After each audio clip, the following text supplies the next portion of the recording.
प्रिय विद्यार्थियों, मैं विमलेश गुप्ता, मानक नगर रेजिडेंटल कॉलेज आरक्षण लखनऊ की ओर से आप सभी विद्यार्थियों का हाई स्कूल के विज्ञान में स्वागत करता हूं। आज के इस सेशन में आप सभी विद्यार्थी वैद्युत मतलब इलेक्ट्रिसिटी भाग 3 के माध्यम से प्रतिरोधों का श्रेणी एवं समांतर संयोग इस टॉपिक को देखेंगे और इसके अलावा हम लोग कुछ क्रियाकलाप के रूप में वस्तुनिष्ठ प्रश्नों की तरफ भी ध्यान लगाएंगे। तो विद्यार्थियों, स्टार्ट करते हैं आज का ये वीडियो भाग 3 वैद्युत का।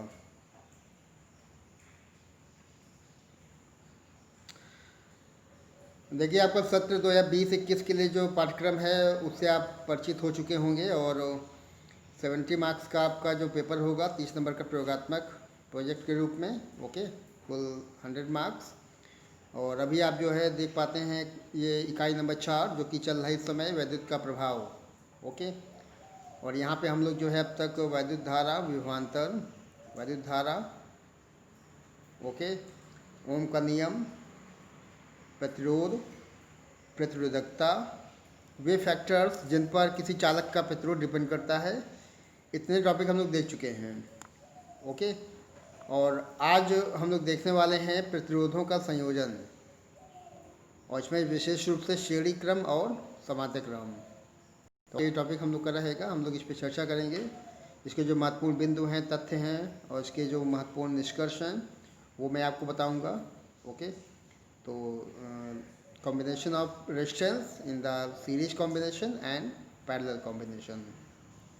तो स्टार्ट करते हैं विद्यार्थियों। और जैसा कि आप देख पाते हैं कि ये जो सर्किट दिखाया गया है, आप कुछ परिचित भी होंगे इससे। ये आप देख पाते हैं कि कुछ बल्ब शो किए गए हैं जिनकी संख्या 4 दिखाई गई है और इससे भी आप परिचित होंगे। ये आपका सेल होता है जो कि आप मोस्टली यूज़ करते हैं घरों में। कहाँ यूज़ करते हैं? यूज़ करते हैं अपने घड़ियों में, खिलौनों में, रिमोट में, ठीक है ना। ये वो सेल हैं और यहाँ पे हमें चर्चा करना है कि इनको किस क्रम में जोड़ा गया है, इनका प्रोसीजर क्या है, ओके। तो ध्यान दें कि बल्ब हो चाहे यहाँ पर दोनों सेल दिखाए गए हैं, इन दोनों का जो क्रम है वो वास्तव में श्रेणी क्रम है, ओके। तो बल्ब जोड़े गए हैं, श्रेणी क्रम में जोड़े गए हैं। देखिए इस प्रकार से ये पहला बल्ब, इसका दूसरा सिरा इसमें कि दूसरे बल्ब में गया है, फिर ये नेक्स्ट में गया है और ये फिर अगले में गया है। तो ये जो क्रम हो जाएगा, ये कौन सा क्रम हो जाएगा? ये इनका सीरीज कॉम्बिनेशन या श्रेणी क्रम बन जाता है, ओके। और उसके नीचे देखिए जो दो सेल जोड़े गए हैं उनको भी एक विशेष ढंग से जोड़ा गया है, ओके।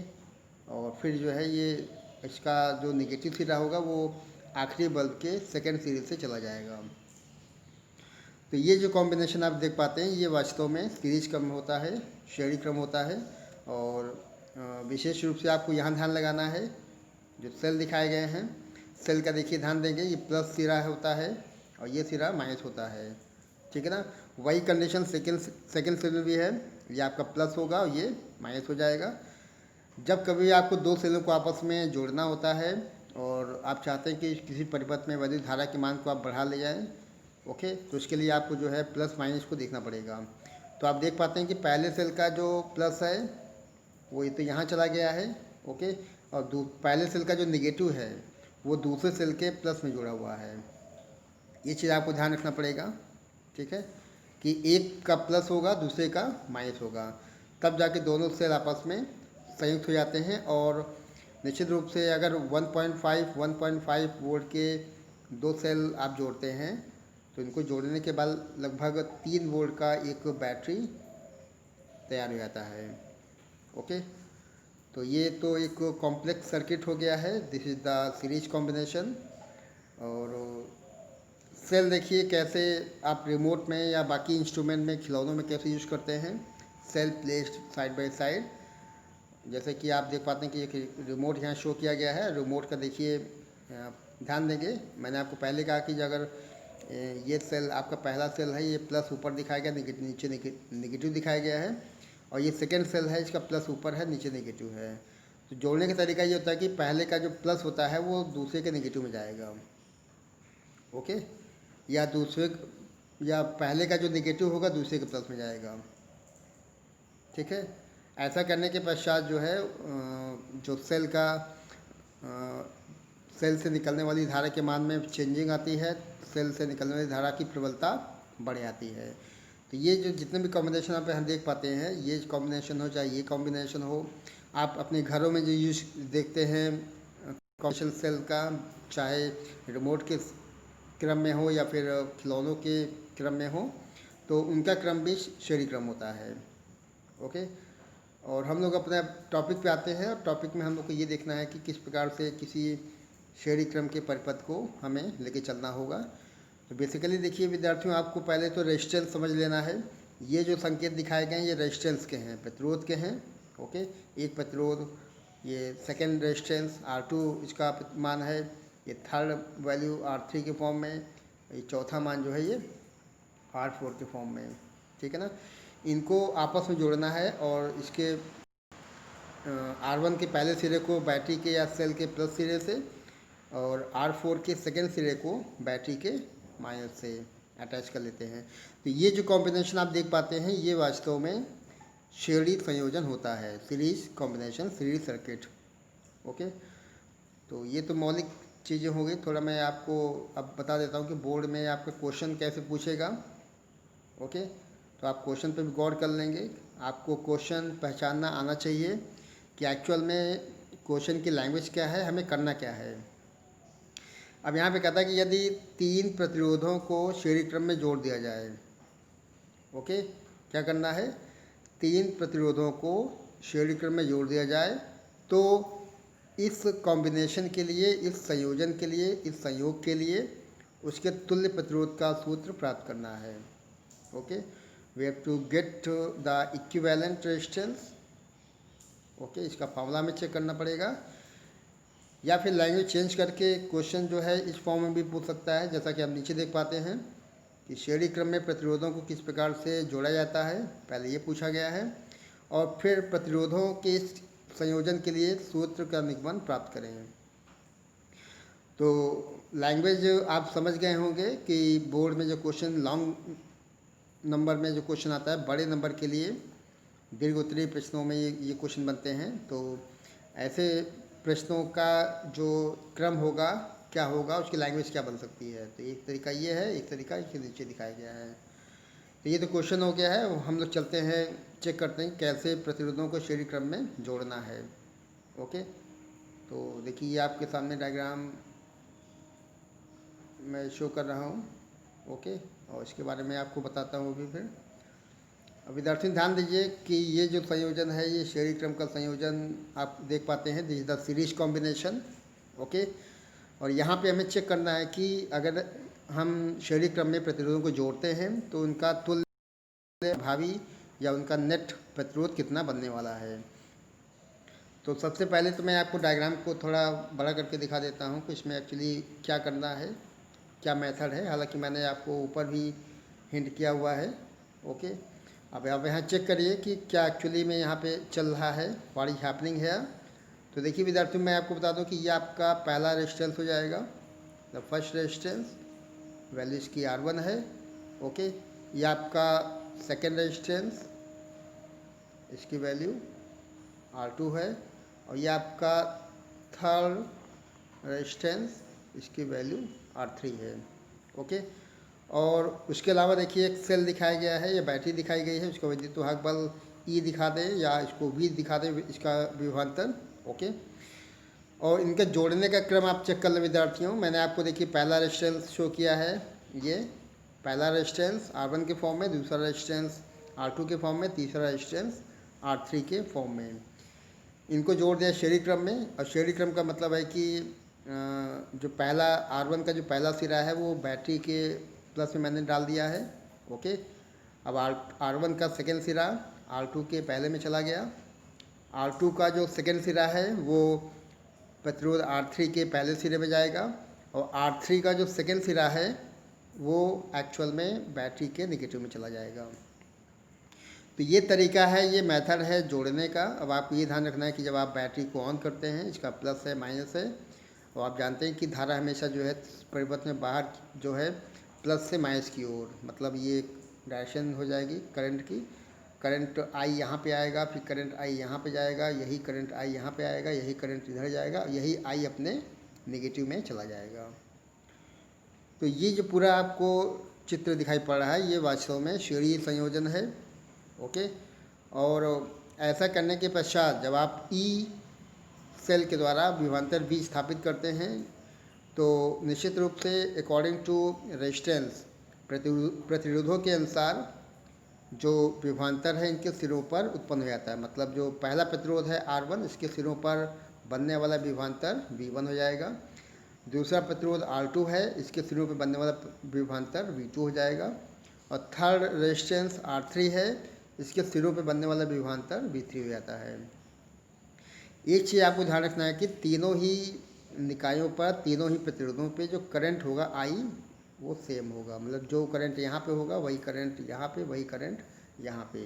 पूरे परिपथ में जो करंट का मान होगा वो सेम होगा, एक जैसा होगा। तो विद्यार्थी ये आपने देख लिया कि श्रेणी क्रम में कैसे हमें प्रतिरोधों को जोड़ना है। अब हमें इसका जो मेन काम है कि इसका निष्कर्ष क्या बनने वाला है वो हम लोग अभी चेक करेंगे। ओके, और उसके पहले मैं आपको थोड़ा लैंग्वेज बता दूं। हालांकि लैंग्वेज कुछ नया नहीं करना है, जो मैंने आपको अभी बोला है वही आपका इसमें इसकी भाषा हो जाएगी। Okay, this is the series combination, आपका श्रेणी संयोजन चालू हो रहा है और कैसे जोड़ना है मैंने आपको बता भी दिया है। यहाँ थोड़ा आप देख भी लेंगे कि इस प्रकार से जोड़ना होता है कि प्रतिरोधों को किसी एक प्रतिरोध का एक सिरा दूसरे प्रतिरोध के एक सिरे से, और इस प्रकार से इस प्रतिरोध का जो दूसरा सिरा होगा वो अगले प्रतिरोध के पहले सिरे से जुड़ा हो। ओके, तो ये जो क्रम है आपका सीरीज कॉम्बिनेशन हो जाएगा। इसका कुल विभवांतर V माना गया है, ध्यान देंगे। ओके, और अब हमें क्या करना है, एक्चुअली अब हमें यहाँ पर चेक करना है कि जो हमने V1, V2 और V3 ये दिखाया हुआ है, मतलब V1 कितना होगा वो आपको निकाल लेना है। कैसे निकालेंगे, ओम का नियम। ओके, आपने ओम का नियम भाग 2 में, विद्युत के भाग 2 में देखा हुआ है, तो वही ओम का नियम यहाँ पे अप्लाई करना है। पहले आप ओम का नियम भी समझ लें कि यदि किसी भी चालकता की भौतिक अवस्थाओं में कोई बदलाव ना किया जाए, भौतिक अवस्थाएं मतलब ताप, दाब इत्यादि में कोई अगर चेंज ना किया जाए तो उनके सिरों पर लगाया गया विभवांतर इसमें प्रवाहित धारा I के समानुपाती होता है।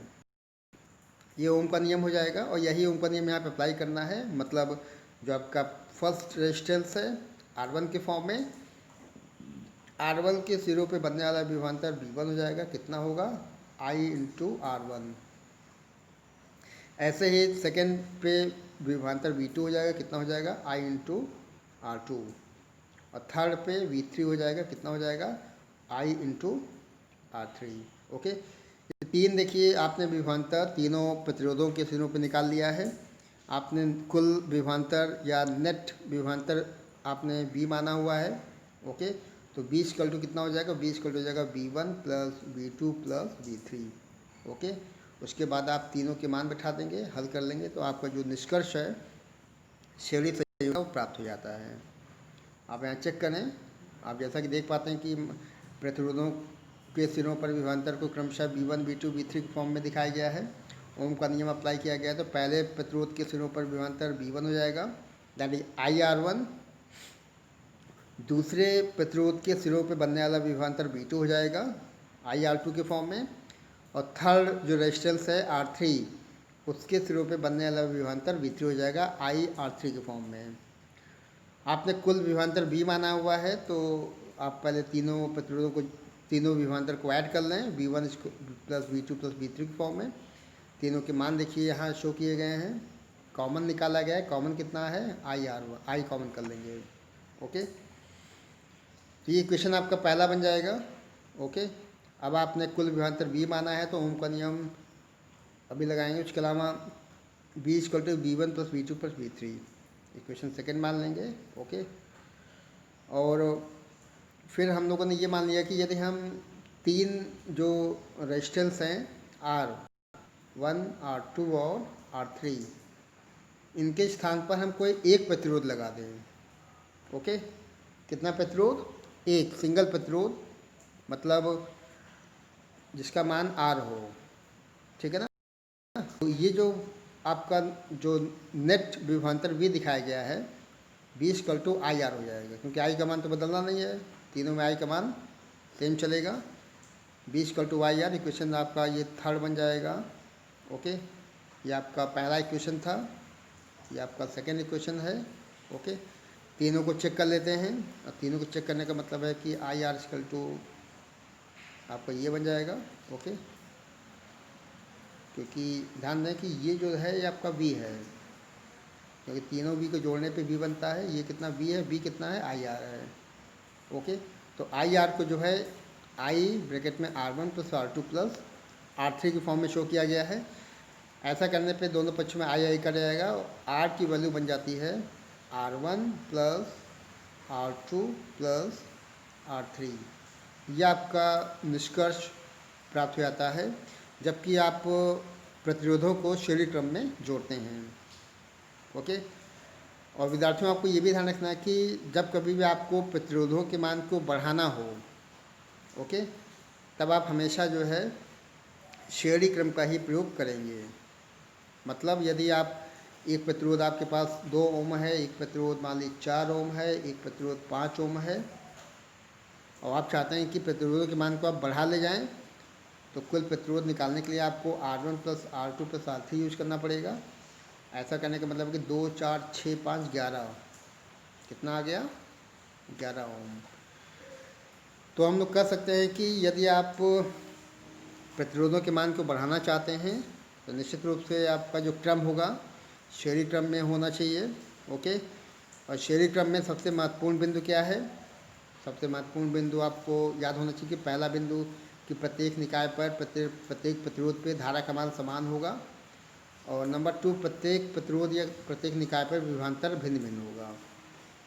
ओके, करंट सब में सेम होगा, लेकिन जो विभवांतर होगा वो सब में अलग अलग हो जाता है। तो यह आपने देखा अभी श्रेणी संयोजन। ओके, तो विद्यार्थियों ये था श्रेणी संयोजन, और यह आपका श्रेणी संयोजन का निष्कर्ष। ओके, तो हम लोग कुछ डायग्राम चेक कर लेते हैं। जैसे कि आप यहाँ देख पाते हैं कि एक बैटरी के द्वारा 2 बल्ब दिखाए गए हैं। ओके, और ये क्रम भी जो है श्रेणी संयोजन का बनता है। ये आपका बैटरी हो जाएगा, और देखिए एक बल्ब यहाँ शो किया गया है और दूसरा बल्ब यहाँ शो किया गया है। ओके, और ये आपका श्रेणी संयोजन है। ओके, अगला देखिए आपका जो टॉपिक होता है वो समांतर क्रम का है। पहले आप इसका क्वेश्चन समझ लें कि क्वेश्चन आपका कैसे पूछा जा सकता है। ओके, तो क्वेश्चन है कि समांतर क्रम में जुड़े 3 प्रतिरोधों के तुल्य प्रतिरोध के लिए सूत्र का निगमन प्राप्त कीजिए। ओके, या फिर समांतर क्रम में जोड़े गए प्रतिरोधों के तुल्य प्रतिरोध के लिए व्यंजक प्राप्त करिए। तो यहाँ जो टॉपिक है समांतर क्रम का हो जाएगा, और पहले मैं आपको बता दूँ कि समांतर क्रम क्या होता है, उसका मतलब क्या है, कैसे जोड़ना होता है प्रतिरोध को। तो ये देखिए डायग्राम जो आप देख पाते हैं ये एक्चुअली में समांतर संयोग का है, और इसमें देखिए एक प्रतिरोध ये शो किया गया है R1 के फॉर्म में, एक प्रतिरोध ये दिखाया गया है R2 के फॉर्म में, एक प्रतिरोध ये दिखाया गया है R3 के फॉर्म में। ओके, और एक्चुअली क्या होता है कि पहला प्रतिरोध देखिए ये है the first one, and this is the second one. Okay, और ये आपका थर्ड वन, ठीक है। तो इनके 2 सिरे होते हैं सब में। आप देख पाते हैं कि जो R1 दिखाया गया उसका पहला सिरा ये है, इसको आप A से ले जाएंगे।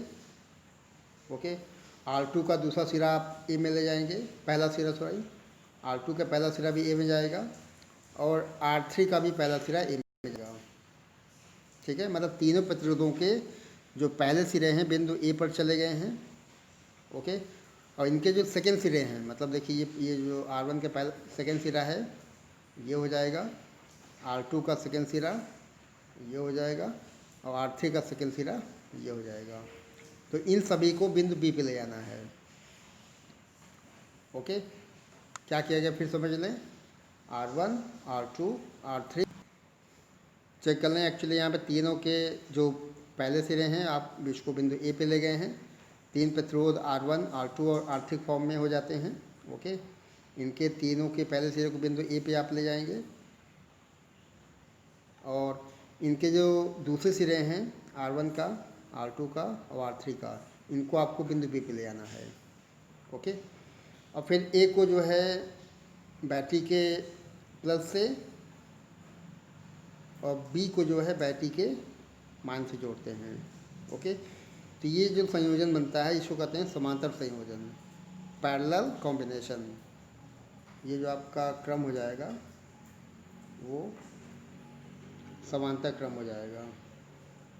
ओके, तो ये चीज़ आपको ध्यान रखना पड़ेगा कि समांतर क्रम में कैसे जोड़ना है और फिर उसका हम निष्कर्ष भी प्राप्त करने वाले हैं। तो चालू करते हैं विद्यार्थियों। देखिए, पहले आपका इसका लैंग्वेज चेक कर लेना है। You have check the language. समांतर संयोजन होना है। ओके, डायग्राम आप देख सकते हैं यहाँ दिखाया गया है। 3 प्रतिरोध आपको शो किए गए हैं R1, R2, R3 के फॉर्म में। ए और बी पॉइंट दिखाए गए हैं, उनके बीच में जोड़ देना है। ओके, और सेल का वैद्युत वाहक बल या विभवांतर हमने बी मान लिया है। ओके, अब ये विद्यार्थियों आपको ध्यान देना है कि जब सेल को ऑन करते हैं, बैटरी को या सेल को ऑन करने पर जब करंट यहाँ से पास होती है आई, ओके, आई करंट जब पास होती है तो ये आई जब बिंदु ए पे आती है तो 3 भागों में ब्रेक हो जाती है, I1, I2, I3 के फॉर्म में। ओके, अकॉर्डिंग टू रेजिस्टेंस, जितना रेजिस्टेंस होगा उसके अकॉर्डिंग करंट I1, I2 और I3 हमें प्राप्त हो जाती है। ठीक है, अब ये करंट पुनः आगे चल के इससे होते हुए बिंदु बी पे जाती है। ओके, और बिंदु बी पे तीनों करंट फिर मिलते हैं I1, I2, I3 फॉर्म में, और फाइनली I जो है हमें यहाँ से प्राप्त होता है जो कि सेल के नेगेटिव में चला जाता है। तो मेरे ख्याल से क्लियर हो गया है कैसे क्या होना है। आपने बैटरी या सेल को ऑन किया है कुंजी के द्वारा और प्लस से जो है करंट निकलेगा आई के फॉर्म में, ब्रेक होगा 3 भागों में according to resistance I1, I2 और I3 के फॉर्म में। ओके, फिर यहाँ पे संग्रहित होगा, इकट्ठा होगा, आई बनाएगा और वो आई जो है बैटरी के नेगेटिव में चला जाता है। तो ये है थ्योरी, ये है इसका डायग्राम के हिसाब से आप बना सकते हैं इसके लैंग्वेज। ओके, और इसमें आपको ये ध्यान देना है विद्यार्थियों की चूँकि समांतर संयोजन है तो इसमें जो विभवांतर होगा वो प्रत्येक बिंदु पे समान होगा, लेकिन जो धाराएं होंगी वो पृथक पृथक होंगी। आपने अभी देखा कि करंट जो है आई जो था वो 3 भागों में ब्रेक हुआ है, I1, I2, I3 फॉर्म में, और इनके ए और बी के बीच का जो कुल विभवांतर होगा वो बी होगा। ये आपको ध्यान रखना पड़ेगा। ओके, तो हम लोग आगे बढ़ते हैं। विभवांतर बी दिखा दिया है। अब हमें देखिए चूँकि 3 करंट शो किया गया है, पहले वाले प्रूफ में हमने V1, V2, V3 निकाला हुआ था। ओके, लेकिन यहाँ पे चूँकि करंट का डिस्ट्रीब्यूशन होता है, आई जो है ब्रेक होता है, आई किसमें ब्रेक होता है, आई ब्रेक होता है I1, I2 और I3 के फॉर्म में। ओके, तो हमें यहाँ पे I1, I2, I3 निकालना पड़ेगा, और जब ये निकल जाता है उसके बाद आप जो है ये चीज़ अप्लाई कर देंगे, आई को तीनों को ऐड कर लेंगे, बाकी मान बैठाना होगा। तो आप देख पाते हैं कि यहाँ पे जो है प्रतिरोधों के नाम दिखाए गए हैं, इनमें धाराएं दिखाई गई हैं I1, I2, I3 के फॉर्म में। ओम का नियम फिर से अप्लाई कर देंगे। तो पहले रेजिस्टेंस में धारा I1 है, दूसरे रेजिस्टेंस में धारा I2 है और तीसरे रेजिस्टेंस में धारा I3 है। ओके, नेट धारा आप जानते हैं I=I1 + I2 + I3 ये हो जाएगा। अब आपको यहाँ पर I1, I2, I3 के मान पुट कर देने हैं। ओके, तो आप देख लें कि ये आपका I1 की वैल्यू, I2, I3 यहाँ पुट किया गया है, कॉमन भी निकाल लिया गया है। ओके, ये I ये बनने के बाद जब आप चेक करते हैं ओके तो B कॉमन हो जाता है और ये आपका इक्वेशन नंबर फर्स्ट प्राप्त हो जाता है। ओके, और यदि हम लोग ये मानते हैं कि तीनों प्रतिरोधों के स्थान पे कोई ऐसा प्रतिरोध जिसका मान R है यदि उत्पन्न होता है, ओके, तो ओम का नियम B=YR तो I=B/R ये प्राप्त हो जाता है। कंपेयर कर लेना है इक्वेशन फर्स्ट और सेकंड का। ओके, क्योंकि ये भी आई है और आपने यहाँ भी आई निकाला हुआ है, दोनों कंपेयर कर लेंगे। और कंपेयर करने का मतलब है कि V/R इतना हो जाएगा। तो बी दोनों पक्षों में कैंसिल आउट हो जाना है। तो यहाँ से वो 1/r शेष बचेगा, 1/r equal to 1/r1 plus 1/r2 plus 1/r3। तो ये निष्कर्ष है समांतर क्रम में। ओके, और ये क्वेश्चन शो करता है कि समांतर क्रम में जोड़े गए प्रतिरोधों के समतुल्य प्रतिरोध की वैल्यू कैसे आप कितनी प्राप्त कर सकते हैं। ओके, और निश्चित रूप से समांतर क्रम में जोड़े गए प्रतिरोधों का जो तुल्य प्रतिरोध होता है, आर का जो व्युत्क्रम होता है, वो उन सभी प्रतिरोधों के व्युत्क्रमों के योगफल के बराबर होता है। और एक चीज़ और आप ध्यान देना विद्यार्थियों कि यहाँ पर प्रतिरोधों के मान कम हो जाते हैं। आप देख पाते हैं कि जो है चूँकि अपॉन में दिखाया गया है, तो समांतर क्रम में जोड़ने पर समतुल्य प्रतिरोध का मान कम हो जाता है। ओके, तो ये चीज़ें निष्कर्ष रूप में आप याद कर लेना है। और उसके अलावा मैं फिर आपको रिपीट कर देता हूँ कि समांतर क्रम में जोड़ने का मतलब है कि प्रत्येक बिंदु पर विभवांतर समान होना है, एक जैसा बनेगा, लेकिन जो धाराएं होंगी वो अलग अलग होंगी, भिन्न भिन्न। ओके, तो ये चीज़ आपको ध्यान रखना पड़ेगा। और समांतर क्रम में जो नेट जो प्रतिरोध का मान निकलता है, समतुल्य प्रतिरोध का मान, वो वास्तव में सबसे कम प्रतिरोध के मान से भी कम होता है। जैसे कि मान लीजिए 3 प्रतिरोध दिखाए गए हैं, 3 ओम के, एक 3 ओम है, एक 3 ओम है, एक 3 ओम है, और तीनों को अगर समांतर क्रम में जोड़ते हैं, उनका तुल्य निकालना है, तो 1/r equal to 1/3 plus 1/3 plus 1/3 मतलब 3/3 मतलब 1 हो जाएगा। मतलब r की वैल्यू देखिए 1 आ गई है। ओके, तो इसका मतलब है कि यदि आप प्रतिरोधों के मान को कम करना चाहते हैं तो इसके लिए ऑप्शन है समांतर संयोजन, और यदि आप प्रतिरोध का मान को बढ़ाना चाहते हैं तो इसका ऑप्शन हो जाएगा श्रेणी संयोजन। और कोई डायग्राम देखिए और भी मैंने किए हैं, तो इसको भी आपको समझ लेना है कि समांतर क्रम में एक्चुअली क्या प्रोसीजर होता है डायग्राम का। ओके, मैं थोड़ा इधर आ जाऊं और आप देख सकते हैं कि यहाँ पे जो है 3 प्रतिरोध दिखाए गए हैं। पहला ये दिखाया गया है R1 के फॉर्म में, ये R2 के फॉर्म में, ये R3 के फॉर्म में। ओके, इनको इस प्रकार से जोड़ना है कि इनके जो एक सिरे हैं बिंदु ए पे चले जाएं सभी, और वो दूसरे सिरे बिंदु बी पे चले जाएं, और ए और बी के बीच में हम एक बैटरी और एक कुंजी अटैच कर देते हैं। तो ये समांतर संयोग हो जाएगा। और सबसे मेन बात इसमें आपको ये ध्यान रखना है कि इसमें प्रत्येक बिंदु पे विभवांतर बी का मान इक्वल चलेगा, लेकिन जो करंट होगा आई वो अकॉर्डिंग टू रेजिस्टेंस ब्रेक हो जाएगा I1, I2, I3 फॉर्म में। ओके, तो ये है इसका प्रोसीजर। और अब मैं आपको जो है एक और डायग्राम शो कर दूं पैरेलल में। देखिए बल्ब के फॉर्म में दिखाया गया है, इसको भी आपको समझ लेना है। ओके, और फिर आगे बढ़ते हैं। और देखिए ये बच्चा कुछ कंफ्यूज दिखाई पड़ रहा है, कुछ भ्रमित दिखाई पड़ रहा है, लगता है इम्तिहान की घड़ी आ गई है। तो विद्यार्थियों हम लोग चालू करते हैं पहले बहुविकल्पी प्रश्नों की श्रृंखला। ओके, और एक एक क्वेश्चन मैं लेके चलता हूँ और फिर उसका आंसर मैं आपको एक्सप्लेन करता हूँ। देखिए पहला क्वेश्चन शो किया गया कि वैद्युत आवेश का मात्रक है। वैद्युत आवेश मतलब चार्ज का मात्रक पूछा गया है। चार्ज आप जानते हैं क्यू होता है, क्यू इक्वल टू क्या होता है फॉर्मूला, आई इंटू टी। ओके, क्यू का जो बेसिक फॉर्मूला है आई इंटू टी के फॉर्म में होता है।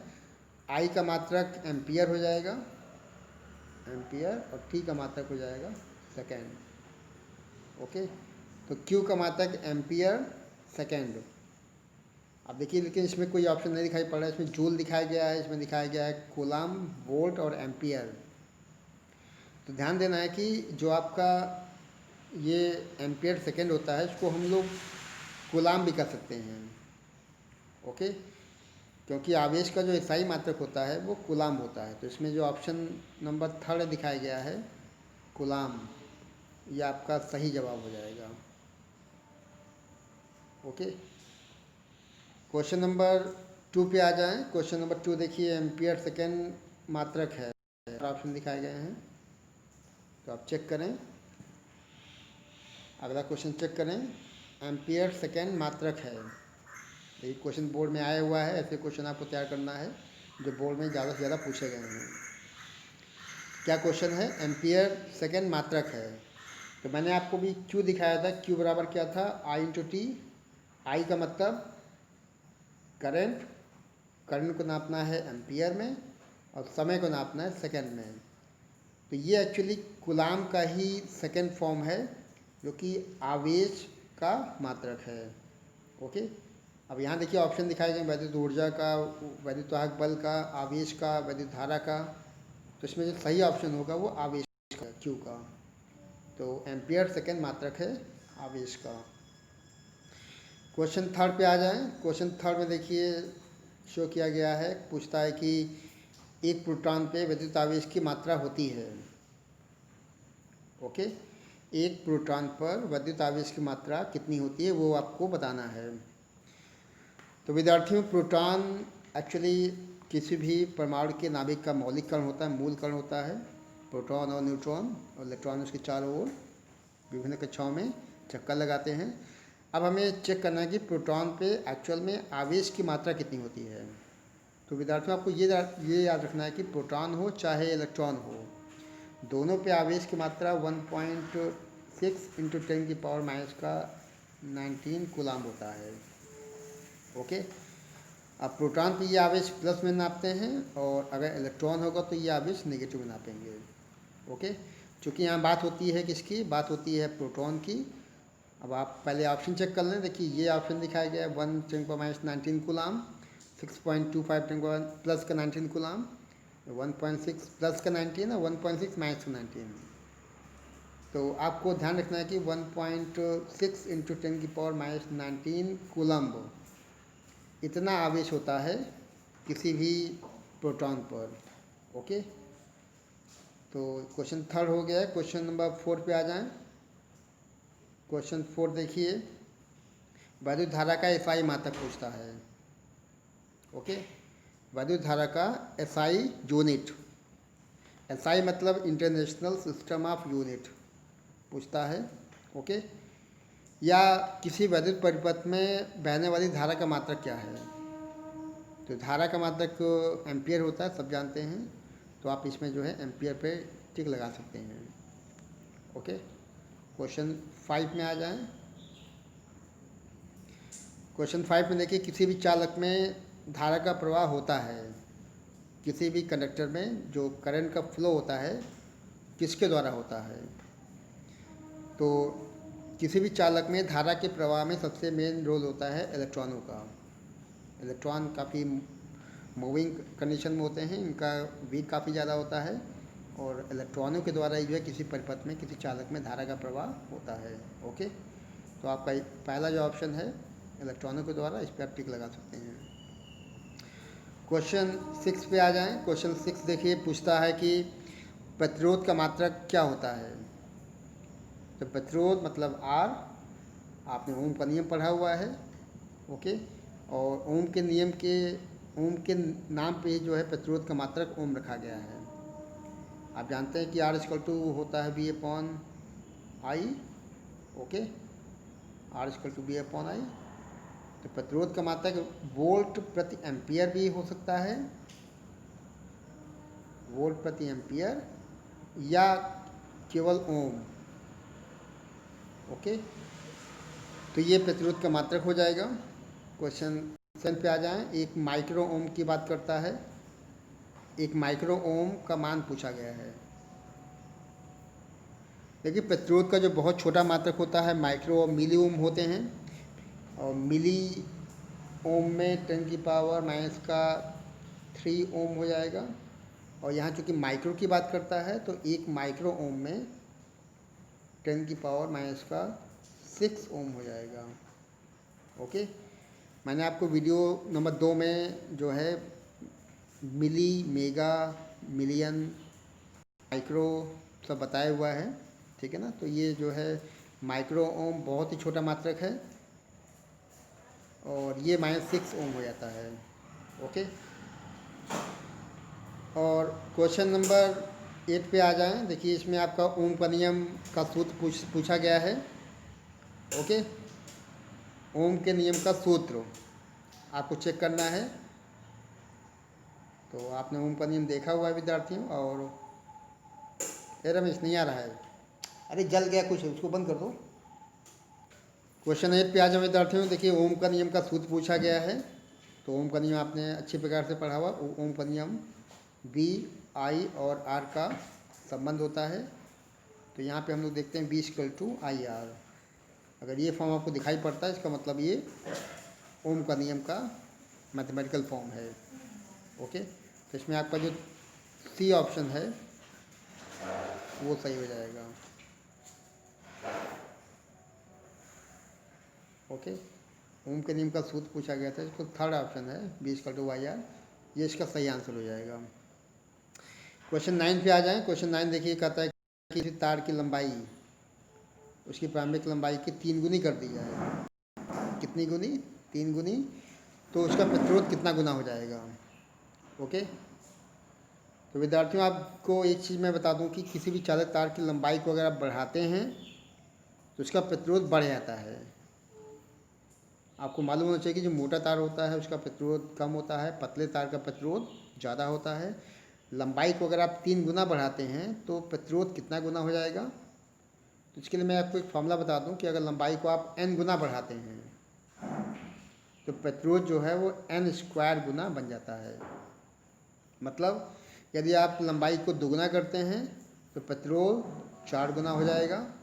ठीक है, यदि आप लंबाई को 3 गुना करते हैं तो प्रतिरोध 9 गुना हो जाएगा। ओके, तो इसका आंसर आपका 9 टाइम्स से 9 गुना हो जाना चाहिए। और क्वेश्चन 10 पे आ जाएं। क्वेश्चन 10 देखिए, ताप के बढ़ने पर किसी चालक का वैद्युत प्रतिरोध क्या होता है, कैसे प्रभावित होता है? ऑप्शन दिखाए गए हैं। अपरिवर्तित रहता है, बढ़ता है, घटता है, कभी बढ़ता है कभी घटता है। तो ताप के बढ़ाने पर किसी चालक का वैद्युत प्रतिरोध हमेशा बढ़ेगा। ओके, ये आपको याद कर लेना है कि ताप के बढ़ने पर किसी चालक का वैद्युत प्रतिरोध हमेशा बढ़ेगा। क्वेश्चन 10 हो गया है। क्वेश्चन 11 पे आ जाएं। 11 में देखिए बात करता है संयोजन की। प्रतिरोधों के समांतर संयोजन में समान होता है। क्या समान होता है?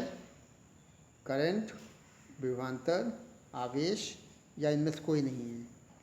तो आपको दो चीज़ें बताई गई थी कि यदि श्रेणी संयोजन होगा तो श्रेणी में क्या था? करंट सेम होता है। और यदि समांतर संयोजन की बात करेगा तो समांतर क्रम में विभवांतर या विभव का मान समान होता है। तो ये चीज़ आपको देख लेनी है कि समांतर संयोजन में हमेशा विभवांतर या विभव का मान इक्वल होगा। क्वेश्चन नंबर 12 पे आ जाएं। क्वेश्चन 12 देखिए, 4 ओम प्रतिरोध वाले n चालक तार समांतर क्रम में जोड़े जाएं तो तुल्य प्रतिरोध कितना होगा? ओके, तो 4 ओम के n चालक तार को अगर समांतर क्रम में जोड़ना है, इसका मतलब है कि 1/r इक्वल टू 1/r1।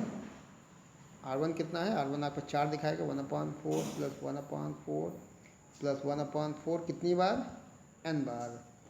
तो 1/r कितना हो जाएगा? 1/r हो जाएगा n/4। इसको आप पलट लेंगे। ओके, इसको आप पलटेंगे तो r का मान कितना हो जाएगा? 4/n। और यही इसका उत्तर हो जाएगा।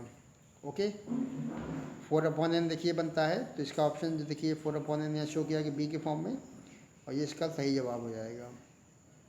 ओके, क्वेश्चन नंबर 12 था ये विद्यार्थियों। अब क्वेश्चन 13 पे आ जाएं। क्वेश्चन 13 में देखिए कहता है कि प्रतिरोध R के किसी तार के टुकड़े को 5 बराबर भागों में काटा जाता है।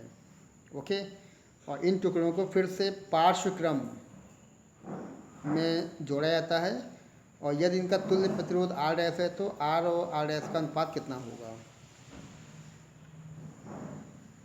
ओके, तो देखिए विद्यार्थी 5 प्रतिरोध दिखाए, 5 भागों में बांटना है, तो मतलब जो R होगा ये 5 भागों में बढ़ जाएगा। कितना? R/5 एक का मान हो जाएगा, R/5 अगले का मान हो जाएगा, R/5 फिर थर्ड का हो जाएगा, R/5 फोर्थ का हो जाएगा, R/5 फिफ्थ का हो जाएगा। ओके, इनको जोड़ना है किस क्रम में? इनको जोड़ना है पार्श्व क्रम में। पार्श्व क्रम का मतलब होता है श्रेणी समांतर। इसको आप चेक कर लेंगे। और श्रेणी का आएगा तो श्रेणी का मतलब है कि जो R की वैल्यू हो जाएगी, कितनी हो जाएगी? वो हो जाएगी R/5 plus R upon 5 plus R upon 5 plus R upon 5। पार्श्वक्रम एक्चुअली समांतर क्रम होना चाहिए, ओके। और समांतर क्रम का मतलब है कि 1 अपॉन जो आर डैश मान लिया कितना, 1 upon R dash equal to 1, आपका कितना था 1 अपॉन आर अपॉन 5, ओके। ऐसा आप इसको जोड़ते जाएं, 1 upon R upon 5 plus 1 upon R upon 5, ऐसे जोड़ते जाएंगे 5 बार, तो ये हो जाएगा 5 ऊपर और आर अपॉन 5 नीचे, 5 ऊपर चला जाएगा 25 बना देगा, ओके। 25 अपॉन आर हो जाएगा। इसको आप पलट लेंगे तो आर डैश का मान कितना हो गया, आर बटे 25। पूछा गया है आर अपॉन आर डैश का मान पूछा गया है, तो आप भाग कर देंगे, ऊपर आर होगा और नीचे होगा आर अपॉन 25, तो ये 25 ऊपर चला जाएगा, 25 इसका आंसर निकलना चाहिए। देखिए 25 निकल रहा है। तो ऐसे क्वेश्चन आपको वहाँ पे निकालने पड़ेंगे। आपको जो है ट्रिक मैंने बता दिया है कि कैसे इसको निकालना है, ओके। क्वेश्चन 14 में देखिए, आपका लास्ट क्वेश्चन है ये, ओके। क्वेश्चन 14 देखिए, आर प्रतिरोध के दो प्रतिरोधों को अगर समांतर क्रम में जोड़ा जाए और फिर इनको श्रेणी क्रम में जोड़ा जाए तो परिणामी प्रतिरोध कितना होगा। समांतर का मतलब है कि समांतर में 1 upon R equal to 1 upon R S मान लें, 1 upon R plus 1 upon R, ये आपका हो जाएगा 2 अपॉन आर, तो आर एस कितना हो जाएगा, आर एस हो जाएगा R upon 2, okay. R upon 2 देखिए ये हो गया है। और फिर श्रेणी क्रम में जोड़ने का मतलब है, श्रेणी क्रम में कितना हो जाएगा, अच्छा 2 को श्रेणी क्रम में जोड़ना है, 1 को समांतर में, मतलब 2 को आप ऐसे दिखा देंगे, ये पहला हो गया, ये दूसरा हो गया और ये आपका थर्ड प्रतिरोध हो गया, आर आर आर, क्योंकि शुरुआत के दोनों समांतर में होंगे और ये आपका श्रेणी में हो जाएगा। तो दो समांतर में है तो कितना बनेगा, ये आपका बनाएगा 1 upon R plus 1 upon R, 2 upon R, तो आर अपॉन 2 ये है और आर ये है, कितना बना देगा 3 आर अपॉन 2, ओके। तो ये 3 अपॉन 2 आर हो जाएगा विद्यार्थियों, ओके, परिणामी प्रतिरोध। तो विद्यार्थियों आपने आज मुख्य रूप से श्रेणी समांतर संयोग देखा, उस पर क्वेश्चन देखे। आप सभी विद्यार्थियों का बहुत बहुत धन्यवाद। Thanks for watching my